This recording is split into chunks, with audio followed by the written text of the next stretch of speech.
네.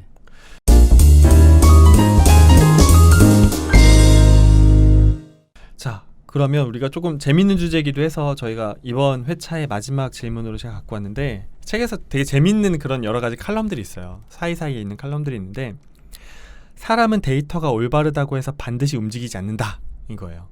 조금 읽어봐드리면 데이터 분석 프로젝트의 성공은 분석 자체가 아니라 분석을 통해 얻은 결과를 현장에 도입하는 것이다. 맞죠? 근데 분석 결과를 과신하다가 큰 실패를 맛보는 경우가 있대요.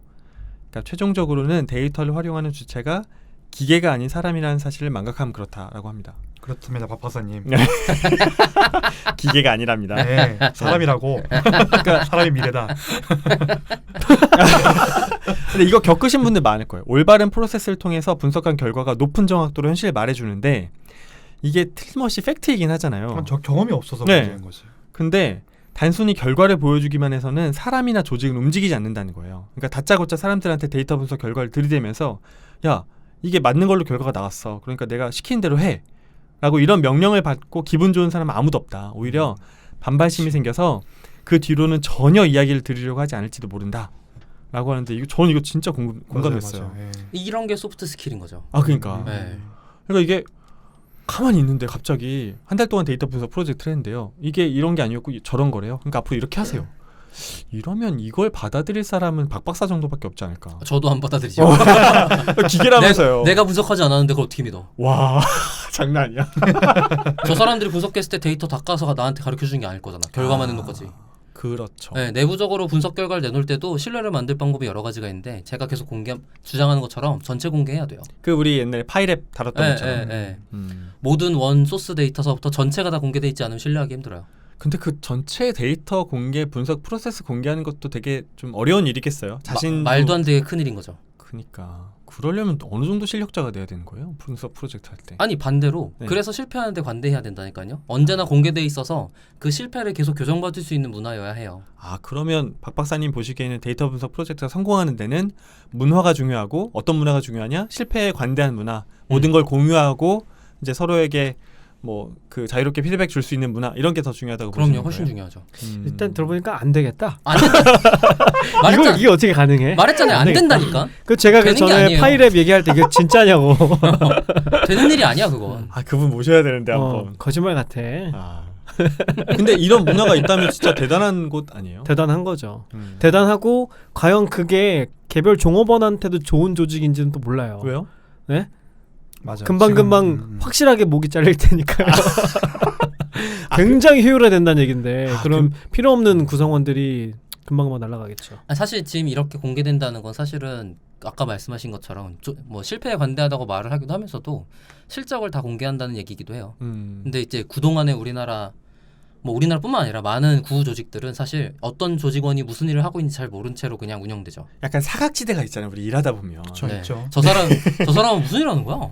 오, 그래. 그러니까 이게 이런 게 있어요. 효율화 자동화가 과연 종업원들한테도 좋은 키워드인지는 조금 생각해봐야 돼요. 이거 아주 좋은 사례가 아마존에 있는데 그거 혹시 아세요? 그러니까 맞아요. 네. 아마존에 이제 그 물류 창고가 있는데 요즘은 기계가 사람을 부려요. 그러니까 사람이 여기에서 그 어떤 물류 움직임을 다 정리를 하면 바로 기계가 알려줘요. 너 다음에 1분 30초 내에 다른 데로 뛰어가서 다음 거 정리해. 막 뛰어가서 또 해야 돼요. 근데 그 아마존 창고 안에 기온이 되게 높대요. 에어컨을 틀지 않는 거예요. 왜? 그래서 계산을 해봤더니 그 에어컨을 틀어서 그걸 유지하는 비용보다 앰뷸런스가 왔다 갔다 하는 비용이 더 싸대요. 그러니까 일하다 쓰러지면 그 사람이 병원 가는 비용이 더 싼 거예요. 진짜로? 그 약간 그러니까 약간 루머처럼 있는데 저는 그 봤어요. 인터넷에서. 아, 진짜로. 진짜로? 진짜. 근데 그거 말 안 들으면 자르잖아요. 제프 베조스는. 그리고 그거 강제로 제프 쉬는 시간 베조스가 정해져 자르는 있어요. 건 아니고 강제로 그 업무자의 쉬는 시간이 정해져 있어요. 강제로? 네. 무조건 쉬어라? 그러니까 지금 기계처럼 다르네 진짜. 인간한테 지금 일하라고 시키는 거잖아요. 어떤 일을 하는 게 어떻게 쉬어야 되는지 다 정해져 있어요. 그러니까 지금은 이제 사람이 귀찮은 일을 기계가 하는 게 아니고 기계하기 불편한 일을 사람이 하는 그런 식으로 가는 거죠. 그러니까 이게 저는 엄청나게 발달한 그런 사회로 가는 거니까요. 있어요. 그 지금 제가 잠깐 찾아봤더니 아마존 물류 창고에 에어컨이 없는 이유. 창고에 에어컨 설치하는 비용보다 앰뷸런스 이용하는 비용이 더 싸게 먹힌다는 걸 계산하고 창고에 에어컨 안 놔줌. 잠깐만. 그거를 아마존에서 발표한 건 아니죠? 네, 1,200명의 화장실 2개. 빈병에 소변 놓는다. 이북에서 지금 아닌데? 5년간 100건이 넘는 자살 시도, 열악한 근무 환경, 비난 여론. 이거 아예 기사인가요? 기사로 기사? 나왔어요. 아, 그럼 이거 공유해드리면 좋겠네요. 네. 아 근데 원래 아마존의 물류창고 직원의 열악한 근무 환경은 유명해요. 그러니까. 네. 악명이 높죠. 그러니까 이게 뭐 사실 구글도 그렇고 뭐 박스콘도 그렇고. 네 맞아요. 이제 이게 단순히 물류 창고만이 아니라 우리 업무에게 다 도입됐다라고 하면 예를 들면 이런 거잖아요. 메일로 업무가 왔는데 그 AI가 분석해 보니까 너 요거는 한 15분 내에 끝내고 다음 일로 넘어가야 되는 거야. 알지? 그러면 미치는 거지 이제. 저 충분히 그럴 법하네 진짜. 그러니까요. 그리고 내가 어떤 업무를 했어. 근데 야, 이건 일반적으로 이 정도 효율은 나와야 되는데 네가 한 업무 결과를 보니까 좀 효율이 안 나오네. 근데 너 지금 3번 동안 그랬는데 5번이면 너 잘리는 거 알지? 약간 이렇게. 자, 우리 좀 멀리 가고 있어요. 알겠습니다. 이번에는 제가 멀리 간 거 아니에요? 네. 아마존 얘기하다가. 네. 자, 그래서 조 과장이 신났어요. 사람을 움직이려면 3가지가 필요하대요. 첫 번째, 경영층이 현장의 프로젝트의 우선도를 알린다. 그리고 아울러 철저하고 공정하게 인사평가 시스템을 정비한다. 여기서 우선도는 우선순위를 얘기하는 거죠. 그렇죠. 두 번째는 성공했을 때 가장 강렬한 인상을 줄 수 있는 영역부터 착수한다. 세 번째는 데이터를 암시하는 가설을 구체적인 시책에 반영하기 전에 현장 담당자를 만나 이해하고 수긍할 때까지 설명하고 또 설명한다. 요 3가지가 갖춰져야 데이터 분석 결과가 실제 사람과 조직을 움직일 수 있다. 라는 걸로 이야기를 하고 있습니다. 첫째도 돈, 둘째도 돈 이럴 줄 알았더니 저는 그렇게 생각하는데 사람을 움직이려면 네, 셋째도 돈. 그러니까 이제 어떤 걸 유의해야 되냐면 데이터 분석 프로젝트나 경영자들을 이제 현장에 있는 사람들이 이렇게 받아들여지는 것을 유의해라. 아무것도 모르는 양반들이 탁상공론 해가지고 우리한테 강요하고 있다. 우리 업무가 늘어날 뿐이어서 너무 귀찮다. 이런 인식을 조심해라라는 말로 이제 요 사람은 데이터가 올바르다고 해서 반드시 움직이지 않는다라는 주제에 대한 칼럼이 나와 있었습니다. 근데 이렇게 3개 나와 있는 거 되게 무언가랑 비슷하지 않아요? 뭐라? 기업 컨설팅의 성공 방정식이랑 비슷하지 않아요? 사실 데이터 분석도 컨설팅의 영역 중에 그러니까 이거는 하나니까. 데이터 분석에 국한된 게 아니라 프로젝트를 한다면 일을 아. 한다면 다 적용해야 되는 방법론인 거죠. 비즈니스에서. 그러네. 이게 상당히 일반적인 그런 거네. 근데 대부분 강조하는 게 아까 박 박사님이 이야기했던 것처럼 소프트 스킬. 그죠? 그러니까 여기 세 번째 음. 담당자를 설득한다는 거, 이게 다른 업무들은 되게 당연한 거잖아요. 그렇죠. 근데 사람들 생각하기에 데이터 분석에서는 그냥 수치로 결과가 끝나고 그걸 의사결정으로 바로 이어진다고 생각을 하니까 좀 간과하게 되는 거죠. 좀 강조를 하는 것 같아요, 저자가. 그러네요. 데이터 분석뿐만 아니라 컨설팅도 있는데, 그러나 데이터 분석이 더 중요한 이런 3가지 이유가 필요한 거에 대해서 이제 김 팀장님이 방금 말씀을 해주신 거고, 여기까지가 있는데 이제 앞에 회차에서 저희가 다뤄볼 만한 내용들이었고요. 우리 멤버분들 이번 방송에 대해서 조금 같이 이야기 나누면서 기억나는 부분이나 혹은 방송에 대한 소감 간단히 들어보면서 방송 마무리하도록 해보겠습니다. 우리 최 원장님부터 말씀 부탁드려도 될까요? 네, 뭐 저는 현업자 입장에서 생각을 해보면은 이 책을 저도 읽었지만 계속 생각 드는 거는 솔루션 인척하면서 솔루션 같은 것들이 나오긴 하는데 어쨌든 간에 숙제는 현업과 연결인 것 같거든요. 키워드가 So 현업과 what? 연결. 예. 네. 그래서 어쩌라고. 그러니까 이 책을 다 읽고 나면 그 생각밖에 안 들거든요. 그래서 내가 회사가 어떻게? 라는 생각이 들어서 그게 진짜 과제인 것 같아요. 저희 방송도 그래서 저희 패널분들이 이제 그런 것들을 연결해주는 역할을 좀 할 수 있지 같이 고민하는 네네. 역할을 할 수 있지 않을까 하는 그런 방송인 것 같습니다. 네. 그래서 저도 지금도 많이 고민돼서 그냥 생각할 거리가 많이 생긴 것 같습니다. 네. 이상입니다. 고맙습니다. 박 박사님. 네, 저는 어쨌든 돈이라고 생각해요. 그렇지. 기승전 돈이지. 방법이 없더라고요. 그냥 방법이 없어요. 그냥 그거는 제가 뭐 무슨 전지전능에서 단정적으로 이게 이런 레벨의 문제가 아니고 그냥 방법이 없어 보여요. 그래서 모든 조직원이 으쌰으쌰 다 같이 해보자라는 아주 반대로 그게 더 환상으로 보이거든요. 제가 볼 때는 그냥 경영층에서 새롭게 엄청난 돈을 투입해서 그걸 할 수 있는 역량이 있는 조직을 만들어내고 그 조직의 인사적인 아니면은 경영 내부적인 의사결정에 피드백을 전폭적으로 지원하지 않는 이상 개선의 방향으로 가는 건 쉽지 않다. 특히 아까 말씀하신 것처럼 소프트 스킬이라든지 아니면은 현업자에게 계속 설득을 해야 된다라는 부분은 사실 경영자의 의지이기도 해요. 그렇죠. 네. 그거를 그 사람을 설득한다가 프로젝트 리더나 아니면은 이런 분석 프로젝트 리더가 할 일일 수도 있긴 한데 안 되면 경영자가 해야죠.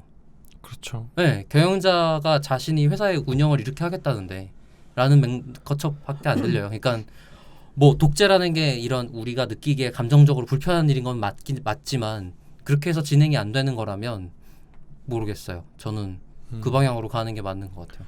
우리 독재와 돈을 좋아하는 박 박사님의 멘트였습니다. 네, 맞습니다. 무서운 기계야. 위험한 기계야. 무서운 기계래. 네, 내가 경영자 하면 말이야. 저한테 돈을 주면 안 됩니다. 독재를 할 겁니다. 네, 김 팀장님. 일단 저는 이 책에서 요 장이 얘기하는 거는 조직론 같아요. 조직론. 네, 그러니까 이 저자가 이제 컨설팅 회사에서 일을 하면서 고객들을 대했을 때 조직이 제대로 데이터로 성과를 보려면 이런 모양을 갖추고 있어야 되고 구성원들은 이런 역할을 해야 된다라는 얘기를 정리해서 해주는 것 같아요. 그러니까 이 상향이 맞죠. 근데 제가 이제 들으면서 어떤 생각이 들었냐면 이거는 경영자가 할 수 있는 것들이잖아요. 경영자가 조직을 이렇게 만들 수 있는 건데 과연 그 밑에 있는 우리 조직 구성원들로서는 이걸 어떻게 해야 될까 하는 고민이 있어요. 근데 이 책에 있는 내용으로는 그런 얘기는 주지 않으니까 네. 그러니까 아까 최 반장님 so what이라는 생각이 들었다고 하시는 게 그런 맥락인 것 같아요. 우리가 조직 구성을 바꿀 수는 없잖아요. 그러면 그런 상태에서 이게 베이스인 상태에서 데이터를 활용하려면 우리는 뭘 해야 되나 이제 이런 고민이 남는 거죠. 다시 한번 얘기하면 경영자의 의지가 부족한 거죠. 그러니까 문제는 우리 방송을 경영자들은 잘 안 들을까. 실무에서 막 욕하면서 일하는 분들이 들을 텐데. 그러네. 그리고 저는 이제 HRD 업계에 있다 보니까 컨텐츠를 만들 때 책을 많이 참고하거든요. 최 반장님이 이 책을 보면서 약간의 아쉬움과 답답함을 느끼는 건 당연한 거예요.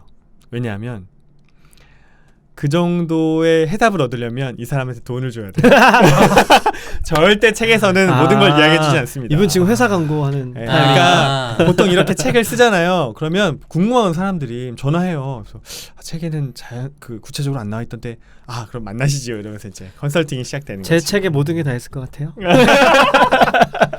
너는 다 있지 않아? 아니었나? 그래서 돈을 못 벌어. 그래서 그런 거였구나. 이메일 주소가 있죠. 너무 다 줬네. 너무 다 줬어. 네, 어쨌든 책은 그럴 수밖에 없다라는 게 약간 제 지론이고 책을 많이 참고했던 저는 그냥 딱 하나 생각나는 게 이게 약간 좀 뻔한 스토리이긴 한데 저는 개인적으로 되게 신선했어요.